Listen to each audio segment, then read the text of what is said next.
Hi, I'm Andy Simon, and I've created this video to help you think about how to make change your friend. It's very important during times of crisis and after that we begin to embrace change, even though our brain hates it. And I have a hunch that when you went into remote work, how to be a homeschooling mom, how to change your daily life, you were doing it, but you hated it. The brain wanted to flee it or fear it, appease it, fight it. So, what are we going to do if change is going to be with us always? It always has been. I'm a corporate anthropologist. I specialize in working with organizations and the people inside them who need or want to change.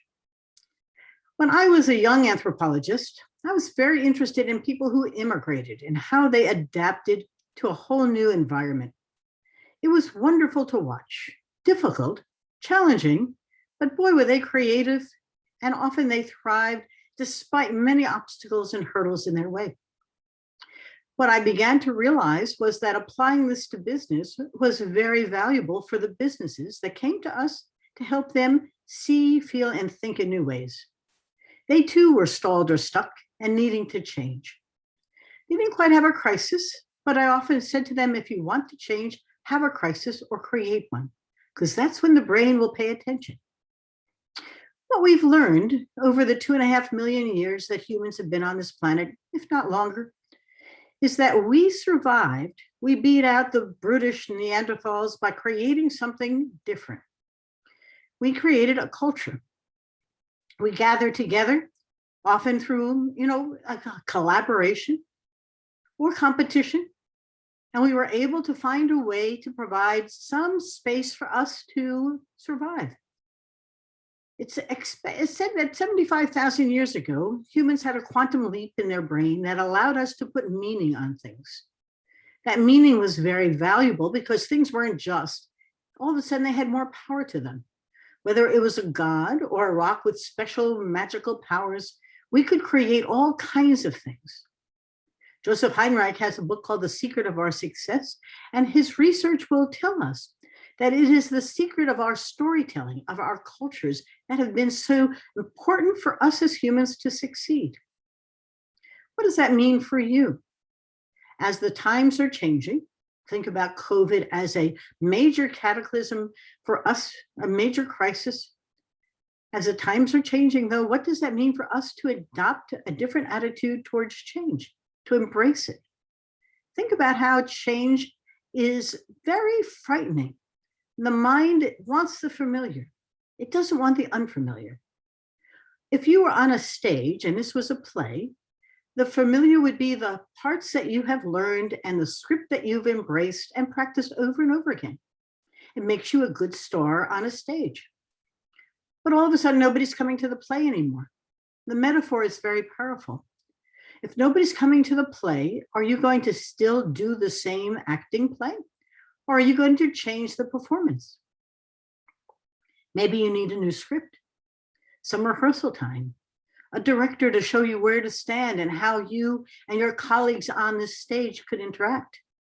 But somehow we don't do that when we change, but we should. The metaphor is powerful because it's exactly the same thing. Nobody's coming to Macbeth, so we're going to do Hamlet. Well, we got to learn the role, develop the script, and perfect our performance. So for you, as you're facing a future of rapid change, how are you going to develop that script, practice, and perform? I'll give you a brain hack. Start to imagine it. Martin Seligman said that Homo prospectus is who we are. Humans think about the future. So begin to visualize that future. Imagine it. Don't wait. It's okay. Play with it as if it's a performance. And then begin to write that story about you in the future. If you change, who could you be? How could you be it? Are you a housewife who wants to go back into the workforce? Are you struggling now with the difficulties inside that career track? Have you hit your glass ceiling and not quite sure why you can't go further? Have you decided that you don't like what you're doing? I've worked with MBAs and CPAs who just are tired of the work they're doing and want to change. but they don't quite know how. So visualize what life would be like if you could change. Be pretty granular about it. Go experiment a little bit, talk to people, explore, go visually exploring, go watch what they actually do. I've had many clients who have wanted to be in the not-for-profit world till they went to see what not-for-profits actually did. So this is all actionable insights and information for you. And as you begin to visualize it, things will come together. You'll hear things, signals will come to you that all of a sudden will make a lot of sense. But this is all in your hands. If you're going to make change your friend, think about making it something that feels good, that you trust, that makes you feel important, special, and appreciated, just like a good friend.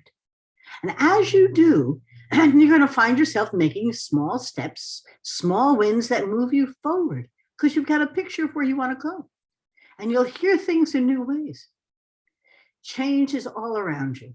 John Seely Brown said the way forward is all around you, if only you can see it. What's holding you back? There's nothing holding you back. Collaborate with your mind, begin to change the story and make it familiar. And next thing you know, you're going to be moving forward in great directions to a new destination.